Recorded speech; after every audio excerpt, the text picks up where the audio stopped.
And that's It, what it's like when you're really playing, and you're in that zone. You feel like you're just channeling the music, right? It doesn't feel like you're doing it. Like I go back and I listen to myself from 20 or 30 years ago, even pieces that I wrote, and I think, who was that person? I don't I don't recognize it. It was like something else was.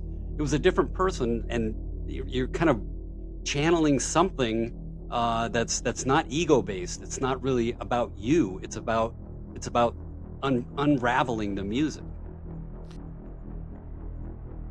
you're listening to The Thinning. Let's see what opens up. Kurt, welcome and thank you for being on the program today. Yeah, thanks for having me. I'm looking forward to it. Yeah. So tell me a little bit about your background and about where how music is a part of your life, and the bigger question is, do you still love it after being a musician for years and years and years? Yeah, so music has been a part of my life since I was a kid. It was a big part of my family's life. We were very a family that sang together all the time, especially with my dad. He was always in choirs. His father was a violinist, and he was just a passionate singer. So it was basically my sister and I. We would just sing with my dad pretty much every night before bed, and sometimes during the day, and to the point where I thought it was kind of strange when I met friends in the neighborhood, and I said, "Well, don't you sing with your parents? That's weird." So it was just a big part of my life, and then of course I got into lessons pretty early. By the time I was 5 or 6, my dad had me taking accordion and trumpet lessons, and I didn't like it. He made me practice 45 minutes a day on each instrument, and you're a kid, you kind of buck against that a little bit, but by the time I got Sure. to be a teenager, I could play pretty well. But also I heard some music that was outside of what I was practicing. I heard Gustav Holst, The Planets, and I heard some Duke Ellington for the first time, and with both of those, I just lit up. And from that point on, I started practicing probably 3 4 hours a day, maybe much to the chagrin of my family, who had to listen to this all the time. And I was just hooked. So by the time I was 16, 17, I was working professionally in the Detroit area. And just that was it. I was a professional musician. That's all I did. I didn't really have a job till I became a university professor. And you bring that accordion to a party today, and you are a smash hit, man. You're bringing it down. That's terrific. Absolutely, absolutely. Yeah, Yeah. I play it at my parents' nursing home, and they love it. So I'll go around a little bit and just play folk Of tunes, course they and do. everybody Yeah. perks up, if they're in the wheelchair not looking at anything, and then all of a sudden I come in playing, then they're clapping along, and it's really quite remarkable.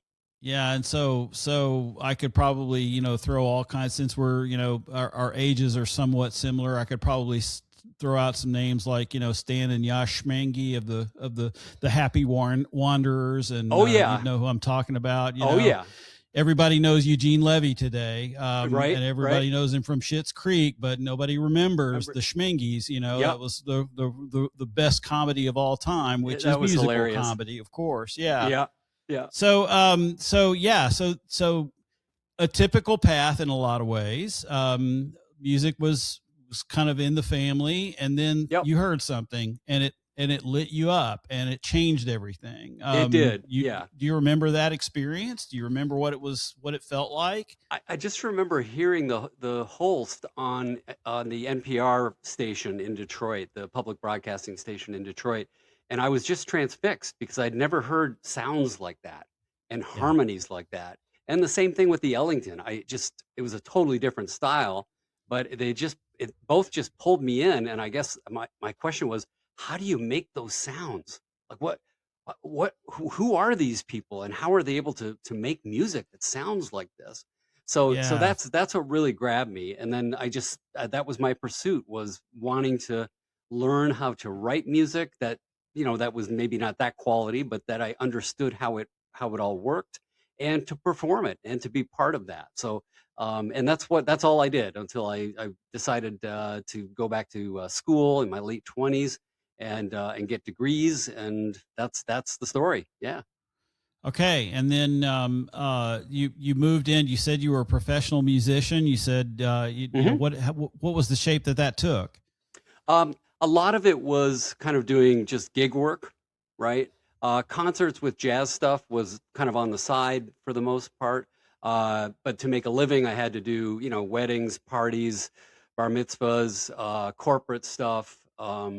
Just kind of the what Yeah, most musicians do, unless you're Keith Jarrett or you're Brad Mehldau or something, then you're making a living just playing right. your own music. But a couple tiers under that, and you're doing studio work, you're doing gigs, parties, all that stuff, and kind of piecing together a living, plus a little teaching too. So you're teaching at the beginning of the week when there aren't a lot of gigs, and that's what I did, and made a pretty good living at it too. Yeah, my grandmother, my I didn't know my grandfather on my dad's side, but my grandmother met her husband, my grandfather, playing. She was a piano player, and he was a sax player, and they met playing in silent movies, Oh playing in the wow. orchestra for silent movies in Eastern North Carolina. And again, my I didn't really know my grandfather. He died when I was really young, but my I remember my grandmother, just she loved to play, and her favorite thing to say was, there's just nothing in the world as good as playing Coming Around the Mountain for a bunch of drunks. And she was serious.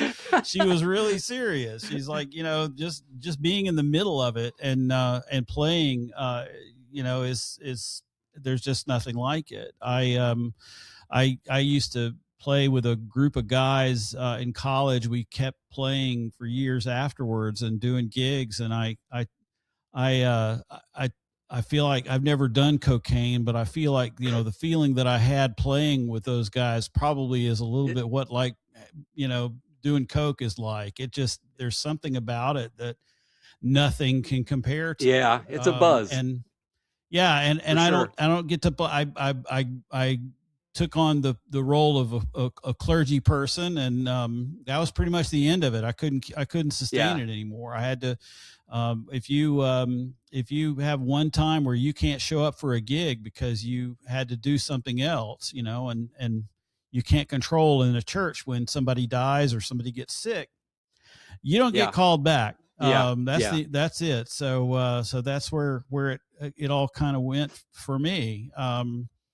But once it's in you, it defines everything. I still say that I kind of see the world through the lens of a bass player.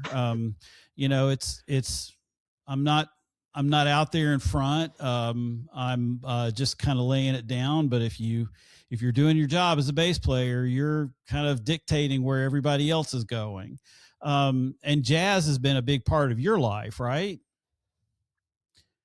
And there's a difference between what do you find is the difference between the Gustav Holst classical styles and Ellington, the jazz stuff? What do you think is the real difference there? Well, I think it's the way that the music is made in jazz, that it's a collaborative, improvisatory effort rather than something that's written down and doesn't change. So every performance is a little bit different. Even when Ellington is playing the same tunes with his big band, there's different inflections. The tempo might be a little faster, might be a little bit slower. The solos are all different. So I think that's one of the big differences in terms of how they're made.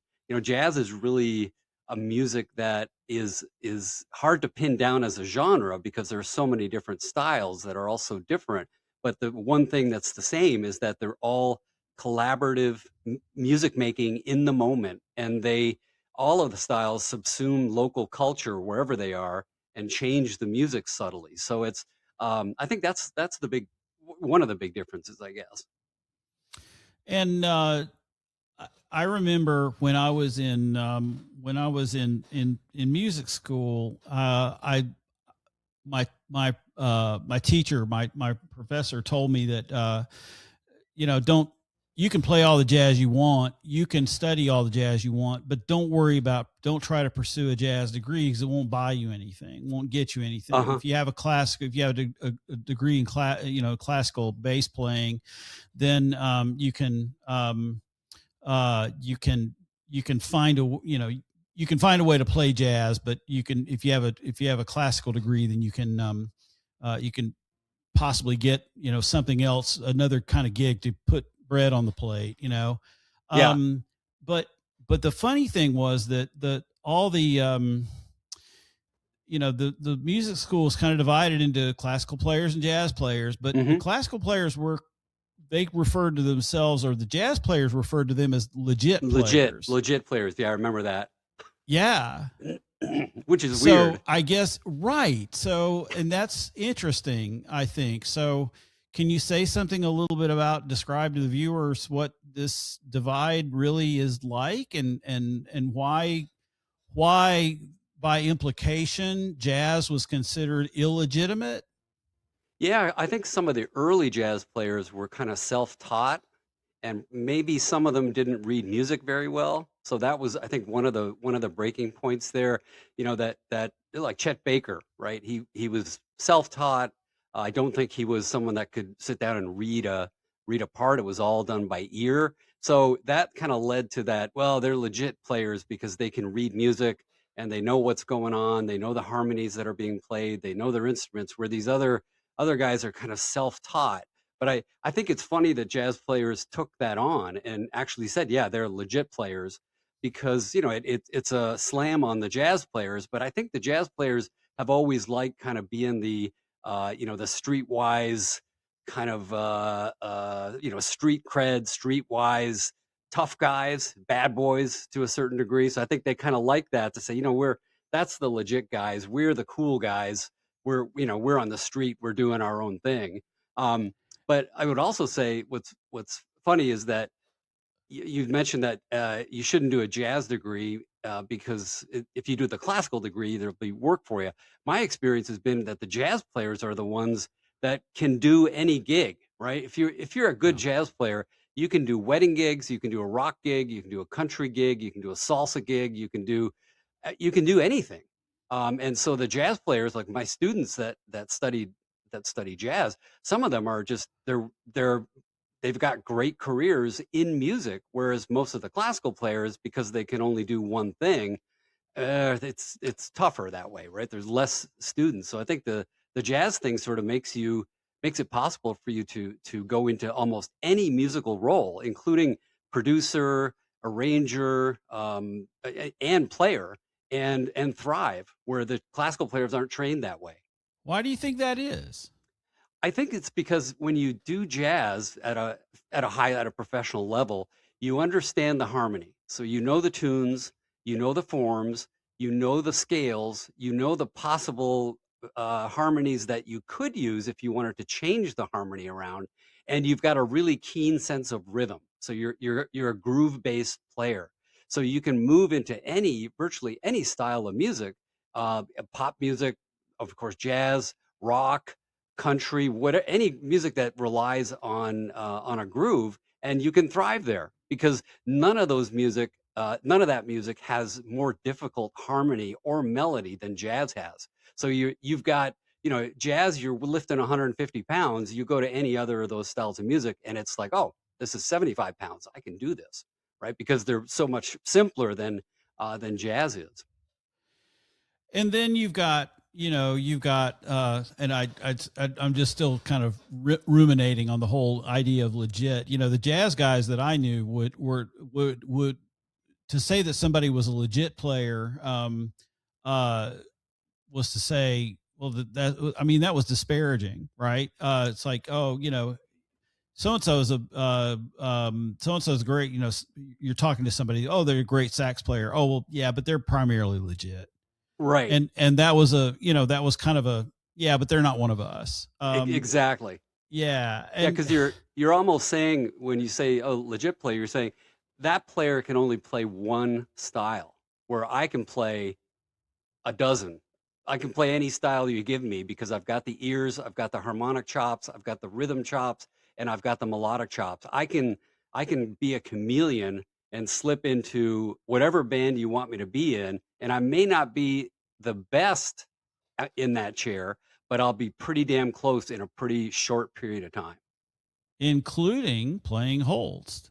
Yeah. I mean, Yeah. Hmm.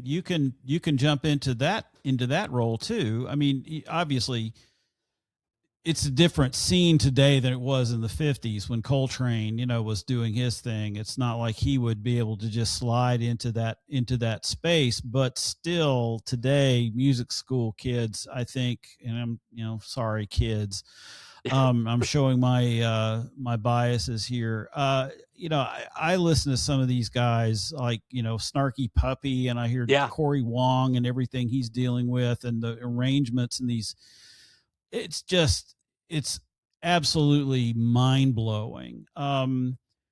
So, all right. So we've kind of established that we have a common language to speak here, I For think, which sure. is Yeah. great. I want to talk about some, if it's okay with you, I'd like to talk about, a grand mystery that I don't know. We can break music down in all kinds of, even mathematical ways, and Hmm. I know you have something to say about that, and I want to hear it, but there's something, we tend to think about, we think about music as being a technical process that we teach our kids to play, according to some very technical and kind of, this is how you start with the method books, and you start doing these things, and you learn and you progress, and then if you practice enough, you will become a a proficient musician. But we also know a lot of people who never did those things, Hmm.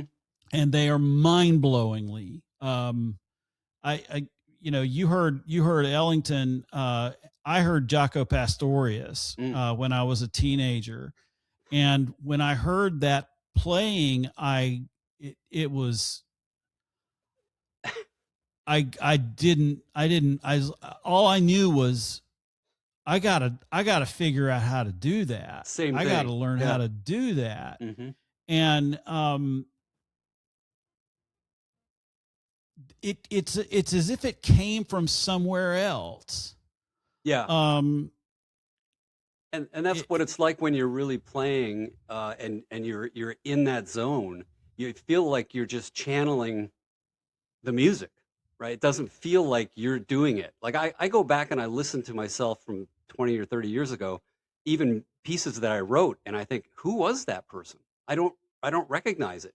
It was like something else was, it was a different person, and you're kind of channeling something, that's not ego based. It's not really about you. It's about unraveling the music. so so my oldest son, I we've got music in our family, we've got music in our background. My brother played, everybody in my family's played. Music's always been important, but my oldest son, I remember when he was just a little kid, and I'm talking 3 2 3 years old. When he was 3 years old, he could play, he could bang on the pots and pans well enough that I traded in an old bass that I had and got him an actual drum set. And he could sit down and play at age 4. For his 4th birthday, he got a drum set and he could play. And I remember that, we used to sit in the basement and I would play, we played the Black Crowes version of Hard to Handle. And as Uh-huh. a 4-year-old, he could lay it down. Wow. And then, more strange than that, he could sit down at the piano and compose and just play. He could just sit down and play. And he played chords that were bigger and, much more expansive than anything he had ever heard. Huh. And I had the ear to know that these weren't just chords he was just kind of like hammering out stuff. He was playing stuff that was resolving. One chord was resolving into the next. And it had, it didn't have structure and flow the way it should as a discipline, but it was stuff that he should not have been capable of doing. Hmm. And so, his mother and I just were like, well, this child needs lessons. He needs discipline. He needs to learn how to play. He's got a gift. And then we destroyed it by giving him lessons. We absolutely, because the lessons couldn't, the piano teacher in our town just couldn't, she's got a program and she had to Yeah. teach the program and it didn't fit with him, and so, he still has, but that ability to just sit down and compose went away. Eventually, it wasn't just the lessons. I think this is what I'm finding, is that there is this thing that happens with kids where they just are able to do just this extraordinary stuff. Hmm. And then it kind of fades out by the time they're 8 or 9, can't do it anymore. You ever heard of that? Well, I mean, if you look back at some of the classical composers, or even some of the jazz musicians, they're just, like Herbie Hancock, just emerging on the scene. What was he, 18 or, 18, 19 years old? I mean, and he was playing with the Chicago Symphony when he was 10, 11 years old, something like that. Like, there's not enough time in your life to practice to get that good, right? When you're Yeah. 5. Or Mozart. Mozart, he's 5 years old or 4 years old. He just walks over to the piano and plays what his sister had been playing and didn't play the piano. So yeah, what is that? It's some kind of wrote the Magic Flute when he was 8. Mm-hmm. His first opera when he was 8 years old. Yeah, it's crazy. So I'm a big fan of I don't know what he's doing now, but when he was a young, not even a teenager yet, Joey Alexander was playing at Carnegie Hall, playing jazz at Carnegie Hall. He was playing some of the most difficult jazz. He's a piano player. For those of you who don't know, look him up. Please do yourself a favor and look up Joey Alexander. But he was playing Giant Steps, John Coltrane composition that uses a chord. Even when Coltrane recorded this, the piano player, you can hear that the piano player can't quite do it. He can't do it. And here's Joey as a 10-year-old playing it, and not just playing it like a kid would play in a piano recital. He is owning it. It's his. Yeah. And there come these, I guess we call them prodigies, but I don't think that says it. In other words, I think what I'm trying to get at is that I really do wonder if music is a spiritual thing, if it comes from somewhere else. Wonder what you've got to say about that. Yeah, I mean, I clearly it does. I mean, it's such a weird thing that we do as human beings, and we're so tied up with it emotionally, and we use it in for spiritual purposes. We use it in church, and that's a different style of music, of course. But I think it's hard to contest that that music somehow bears our soul in a very, very deep way that nothing else really does, because it does so even without words. We're just making sound, and it has that effect on us. So I think it's hard to contest that there's something very deep and special, spiritual about how music, how we interact and how we make music. There are some almost mathematical kinds of qualities. There are things, there are chords that sound happy. There are chords that sound sad. There are chords, I think of a major 7 chord in a plagal cadence. Boy, we're going to go really, we got to drop the lingo here, but we've got one chord that you just drop it down a 4th in the scale, and man, there's so many songs that use this that are so melancholy. If you want to just write the most melancholy sounding thing in the world, play a major 7 chord and then drop it down a 4th to another major 7 chord, and it's just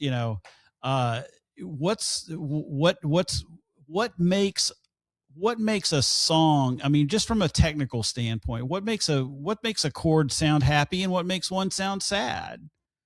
Well, that's a great question. And I've had students ask me that over the years. And And they've asked me so many times, and I explained it kind of halfway the way I thought about it. Eventually I thought I should write a paper about this and really dig into it to see if I can kind of prove what my theory is about why the minor chord is a sad chord. So I'll start with a little bit of physics here. I promise I won't go too deep, but Nah, go um, for it. to start with, um, when you play any note, so if I play a C, okay, so I'm playing that note C, right?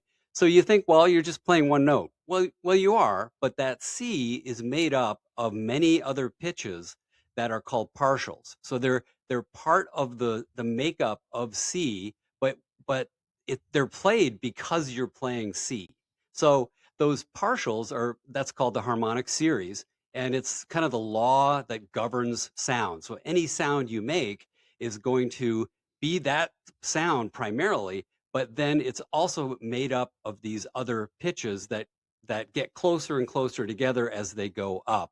So if you have that diagram, that first example, you could show that, and it'll show, okay, so when you play a C, the first note is C, okay? But in that C, to some degree, is the C above it. And in that C, to some degree, is the G above that. That's the third partial. The fourth partial is C again, right? So what's interesting is that the fifth partial is E. So within the first five partials, you get the major chord. And that's why we have a major chord. What you're doing when you're playing the major chord is you're reinforcing what's already there in the harmonic series, and it's fairly consonant. So the other thing that's weird is that the pitches in the harmonic series are directly their placement in the harmonic series are directly related to the string lengths needed to make that sound. So if I play the first C, and let's say that's a string length of 4 feet. The second C, which is number 2, is half that. So it's a string length of 2 feet. The fourth one is a string length of 1 foot. The eighth one is half a foot, and so on. So what we have embedded there is basically the binary series: 2, 4, 8, 16, 32, 64, 128.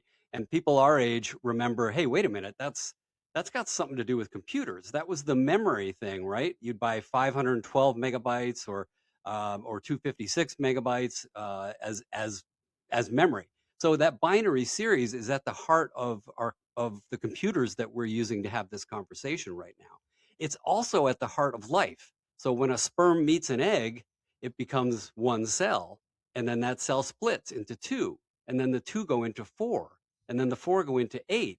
So this is kind of a mysterious coincidence, I guess, that not only is it in those places and it's the heart of our computer system, it's also at the basis of music. So why do we call the C's C? They're completely different notes, right?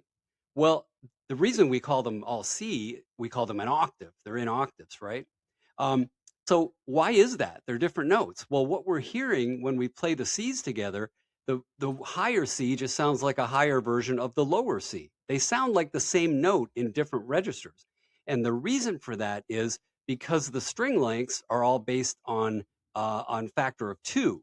So they are entirely symmetrical. So if you could show that some of those pictures in those diagrams, that there's a beautiful pattern there when you have a 2 or a 1 and then a 2 and then 4, that each one of these cuts them in half, right?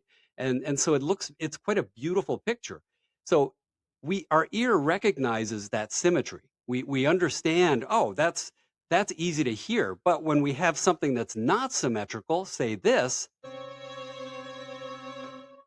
so that there's no symmetry there. And what our ear does is it says, we recognize that there's no symmetry there, and we'd like that symmetry or that asymmetry to go away.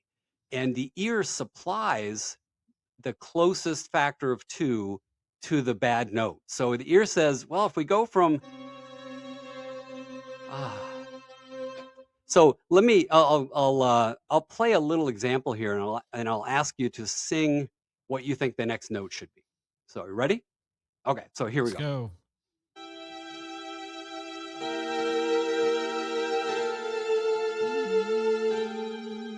Yeah.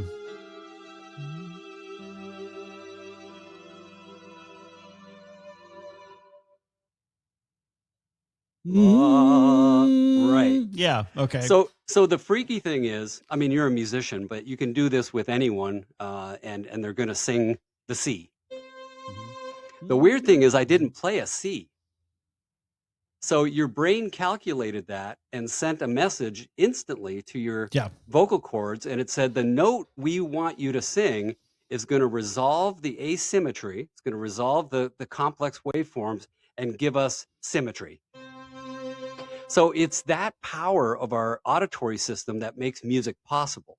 Because without that, we would not be able to have musical narrative. So you're hearing music, you're expecting something, and the composer can say, well, I'll give you what you expect, or I can surprise you and not give you what you expect. And then your brain is calculating the math to say, okay, where are we now? I'm still looking for that symmetry, but the tune has moved on somewhere else. So that's a really peculiar thing. That's what I started asking about evolution is, why do we have that? Why does our brain calculate the solution to an asymmetrical wave instantly? And it's a mathematical calculation. Why do we have that? What could that have possibly? And it's intuitive. Yeah. It's it- intuitive. Yeah, it Yeah. happens. It happens automatically. It happens immediately, and most people don't even realize that Right. that's what's happening in there. So And Hans Zimmer has made an entire career out of scoring movies where that doesn't happen. Yes, exactly. But without it, we wouldn't have music, because without it, music we wouldn't be able to expect a certain chord or not expect a certain chord. Right. And so that would take away music's narrative power completely. Right. So it's a strange question. So why do we have that? Why is that built into humanity? Well, I looked into the evolutionary part of it because I thought, okay, Sure. I'll see what they have to say. And there were a lot of explanations, some of them, frankly, quite bizarre, that you just say, you're just stretching it to try and find an answer. There were questions like, well, it helped social cohesion because people could sing together, but that doesn't answer the question, right? So there was one person, 250,000 years ago who could hear, who wanted to hear the resolution of an asymmetrical waveform. What advantage did it give that person in terms of procreation or in terms of ability to gather resources? I cannot come up with anything. It just doesn't make a lot of sense. Chicks dig resolution? I don't know. I mean, well, what? There was actually one of the studies that I read was, and they kind of said, yeah, now we've figured it out. They said that they did an experiment with, I don't know how many women, and they said when they were ovulating, they liked more complex music and complex shapes. Therefore, the cave women, there'd be like a caveman band making complex music. I mean, you just say, this is absurd, and you're using it, and you're using modern women, and you're saying, like, what are you even talking about? Yeah. What's complex music in 250,000 years ago or 150,000 years ago? What does that even mean? Wow. And then I thought, well, if that's true, then why aren't there all kinds of teenage girls at the symphony concerts trying to meet Beethoven? They're all into Mick Jagger, Right. which is not complex music. Anyway, I'm kind of being a little facetious there, but so those were the fair enough. That's when I just thought, this doesn't make sense. You're not explaining this, and it's such a huge thing. Yeah. So okay, so we've posed a question, but we've really got no answer for it. Right. But there has to be. I mean, there really has to be, because it is such a universal experience. What do you know about societies that don't go with a Western scale, a Western 12-tone scale? Is there anything going on there that hits this, or what? I don't think so. No, because most of the folk musics around the world are very simple, pentatonic based, like Native Yeah, American music. A lot of the Eastern European music has pentatonic or hexatonic qualities.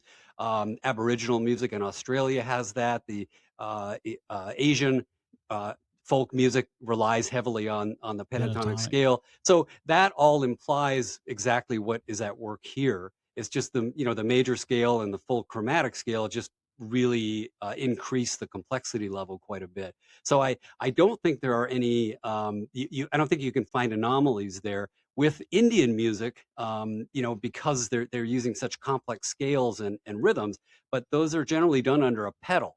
And that pedal, when you have a pedal tone, you can pretty much do anything over top of it, and you're still maintaining some semblance of tonality.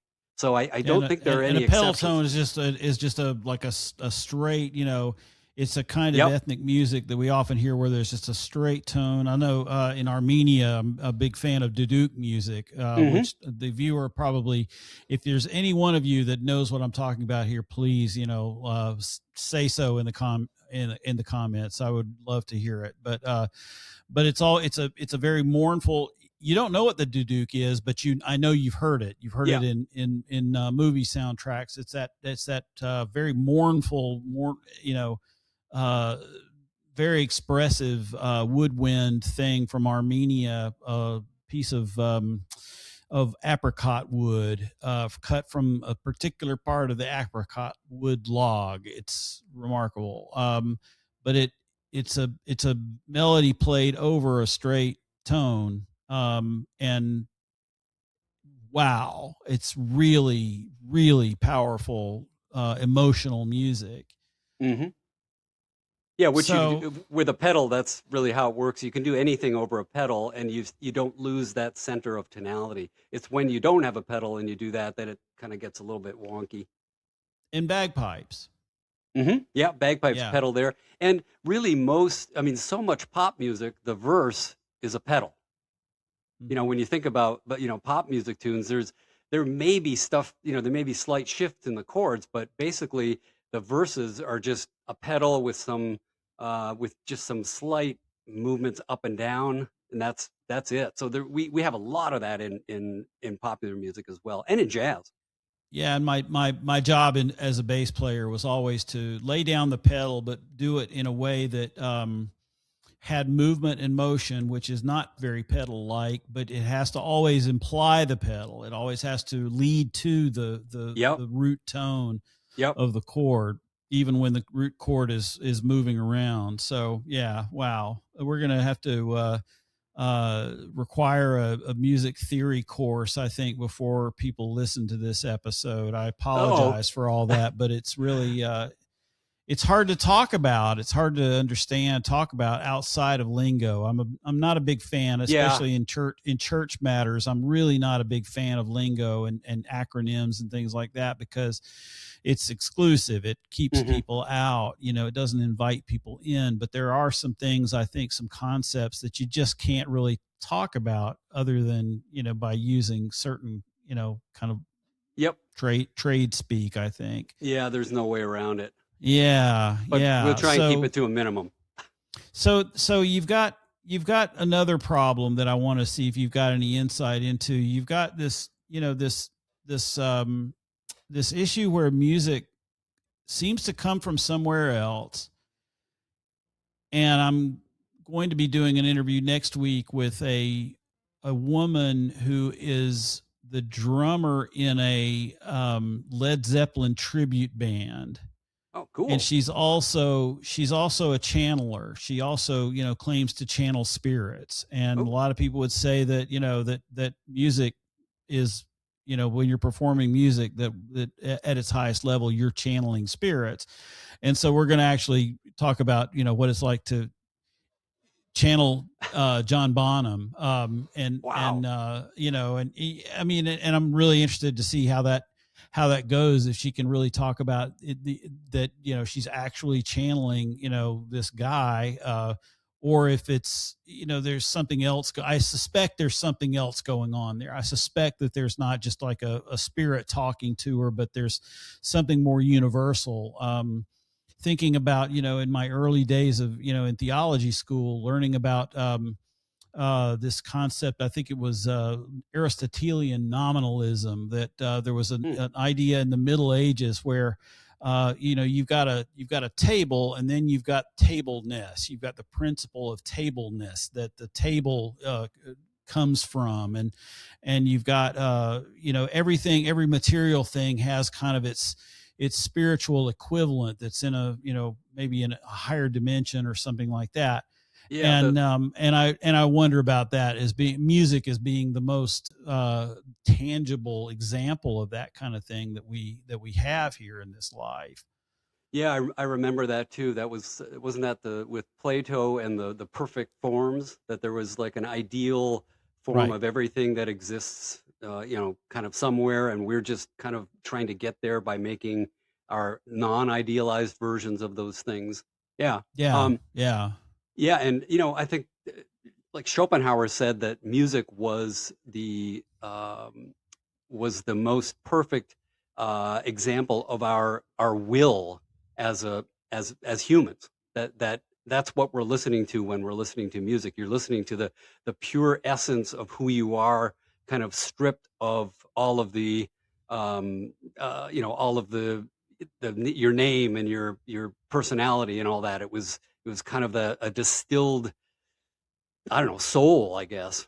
So Yeah. people have been kind of wondering about that for a long time. Nietzsche said, "Without music, life would be a mistake." So what does that mean? And I wonder about that myself too. So it if we didn't have music, how deprived would our lives be? So you know, when you put it in that context, I think because we have so much music around us, we just take it for granted. But when you think about what it would be like if we didn't have this art form, like all of the other art forms would be hurt by it. You couldn't have movies, you know, you couldn't have song, you couldn't have opera. You know, what would that be like? When you know, when you put it in context like that, I think it shows that it's a bigger thing than we generally give it credit for. Yeah, there's some videos out there, that some stuff on social media that I run across with the scenes from movies without the music, without the musical score behind them, Oh yeah. yeah, you It just, you know, these big scenes, you know, Voldemort appearing in Harry Potter, you yeah, know, and this, and no music, no sound, it's it pretty laughable. absolutely. Yeah, Yeah, they're relying on your brain while you're watching it. Your brain is calculating the symmetrical qualities or the asymmetrical qualities. So when they're building tension, what they're doing is they're giving you asymmetrical waveform, and so you've got a 13 against a 7 or a 5 against a 9, and those don't line up. You want the twos, the fours, the eights, the 16s, right? And so that's what they're playing with. They're using that faculty that we have, and they're toying with your mathematical calculation of sound waves to match the tension in the music. So the good ones are really, really good at it, like Hans Zimmer or you know like Hans Zimmer. And John Williams. I'm thinking about the soundtrack of the Christopher Nolan movie Inception, where Hmm. the whole the tension in the movie is just hammered. It just wouldn't be the same movie Hmm. if you didn't have these big chords that are just slamming into each other, and they don't resolve. They don't land where you want them Yep. to land. And that is, it's not an abstract idea. It's what makes that movie. Yeah. You know, if you love the movie, if you don't love the movie, then you know, I get it. But because some of Nolan's movies are fairly inaccessible to mere mortals. I had to watch that one like I, 8 times yeah, I before I know. even started to get it. But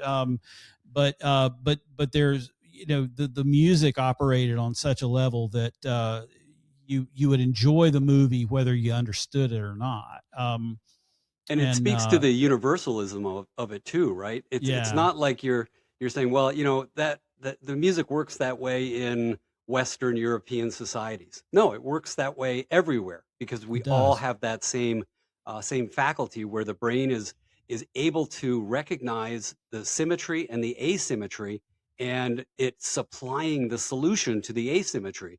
And what they're doing is they're giving you almost the solution, but you don't get it. And then they keep stretching that out, stretching that out, stretching that out. And in the process, that tension is building inside of you, which is just remarkable.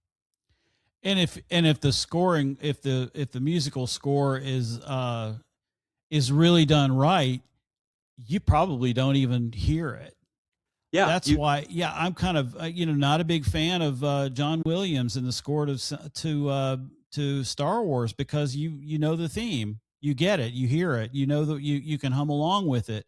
But the greatest film scores that I can think of, in my opinion, hmm people have different feelings about music, and that's all fine. But to me, the real magic is when it's there and it's pivotal, but you don't really notice it. Yep, but you're noticing the effects. Like you're Right. feeling that tension. You're feeling the resolution when something finally does stop, or you feel when the plot twist happens that you've been fooled. And the Yeah. music does the same thing, right? Because Mm. you're expecting something, and they can either give you what you're expecting or give you something surprising. And that's the magic of it. That's the unanswered question that I don't think evolution has provided an answer for. So then there are other, you played us the technical term would be a minor second. It was a Yeah. half step up from the Yep. tone, from the root, and we want it to resolve. What is, when in medieval speak, what is the devil's interval? Oh, well, that's the tritone. So here's a tritone.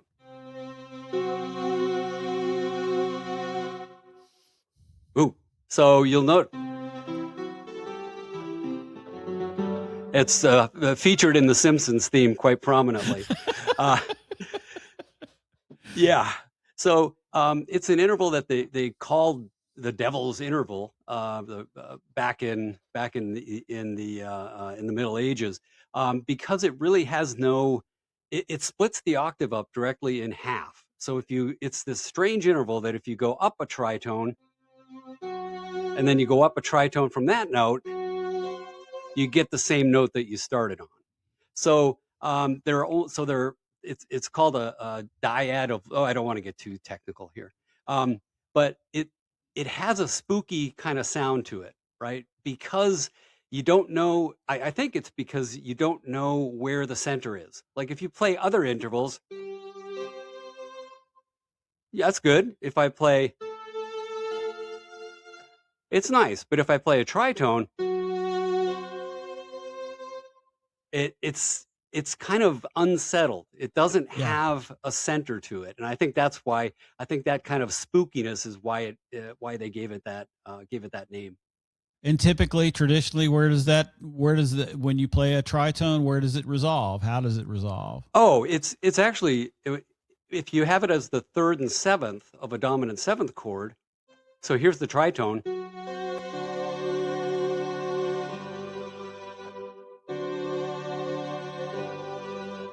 right? So it's Well actually done. it actually works quite nicely when it's in a dominant seventh chord. But Yeah. they stopped worrying about that, or that's pretty old term, so that's not really Sure. considered that way anymore. But Sure. Yeah. But there was a time in my music history years, or my music history courses, there was a time when that was, you really wanted to yeah, stay off of that. You wanted to resolve that as fast as you can. yes, that, and it would have to resolve, right? So they did treat it very carefully, and Yeah. you find it being used like that quite a bit in classical music. Yeah. Yeah. You might be able to tell that I'm not a big fan of Handel, of Georg Friedrich Handel, Oh, because my sense is that he's got to resolve every two measures. Everything has to resolve. It just can't leave anything hanging there for even the smallest little increment. yeah, cool. Yeah, Beautiful in itself, I yeah, guess, but I'm just, it's not my thing. yeah. So okay, we're going to go back to this issue and then we're going to wrap up. But this issue of kids, young people who have musical abilities that are far beyond their years, that can't be explained by the amount of time they're spent practicing and getting better. The fact that they peak out pretty early, really. They get to be that they show their musical talent at a young age, and then it really doesn't improve any. Again, Jocko would be a fine Mm-hmm. example of that, as far as I'm concerned. Really Mm-hmm. went downhill after he splashed big when he was young, and then when he was sought after, really started to lose it, and then Mm-hmm. died tragically, Mm-hmm. which is another common theme. We think of all kinds of composers that showed that kind of early talent, wowed everybody, became very popular, and then we're either never really able to do it again, or just died tragically. Mm-hmm. Uh, Again, I there's something about this kind of talent that I think is it comes from people that, or comes through people that can't, because of it, somehow just can't live in this world, can't be part of this world because of what they because of the beauty and the innovation that is expressed through them. Ever thought about that? Yeah, I've thought about it a lot, especially with my students over the years, because I'd have a lot of high school students that would come in and they want to learn jazz, and you say, okay, well, we'll start. Most of them will go on week by week get a little bit better. I had one student who came to me as an 11-year-old, and he played a little bit of classical, and the first lesson was 3 hours long because I didn't want to let him go because he was just gobbling it all up. Wow. And I just recognized right away there's something different about this kid. He would absorb the ideas very quickly. He could very quickly, within a week or two, he would be able to do things that other students would take months to do. And I don't think he was practicing all that much. So there's got to be something there, whether it's a cognitive thing or something that in their physical makeup and the way their nervous system is wired, or the way they're hearing things, that they're able to translate what's in their ears to their fingers very quickly, um, that other people just don't have. And I think that's what you're seeing when you see a Keith Jarrett or again, Brad Maldau or a Bill Evans, or any of those top level players. They probably had pretty good skills when they were young, because I don't think you practice your way into being that good. There's Yeah. something else there. But I don't think it's just music, right? Sports too. It's in other areas that people have certain kind of talents, maybe in math or in I think it's probably an IQ thing, really, is somehow there's something, something, the way that they're put together just has things that most people just don't have. Yeah. But there's Yeah. also the spiritual part of it too that I think you can't get away from. That we should have evolved somehow, but we can't nail that down. We can't figure out why. We can't just say, yeah, cave chicks really like the guys. Yeah. Yeah, boy, this has gone south real quick. Yeah, well, how do we find out? How do we connect with you? How can we find out more of what you're up to and what you're where do you live right now? You still in the Detroit area, or I'm in Michigan. I'm in West Michigan, just outside of Grand Rapids, so not that okay? far from the Big Lake. And do you And play? Are you playing anywhere? Do you still play, or do I you just don't. primarily teach? I Yeah. don't play anymore. I have a genetic condition with my hands, and I had to give it up about 15 years ago or so. Oh, Yeah, it was not a good time, but other oh, doors opened up, and I started doing a lot of writing, and that kind of has started or began an entirely new road on my career. So it's been great. okay. All right. And you Well, you how do? you you can find me. My website is kurtellenberger.com. That's all E's, and my name is with a K. I also am a contributing editor at allaboutjazz.com, where you can find all my articles. So I have an article about music and evolution. I have an article about why minor chords are sad. I have an article about why Christmas music is jazzy. So there's all kinds of stuff there that people might be interested in. All right, and one final question. I'm taking a real risk here.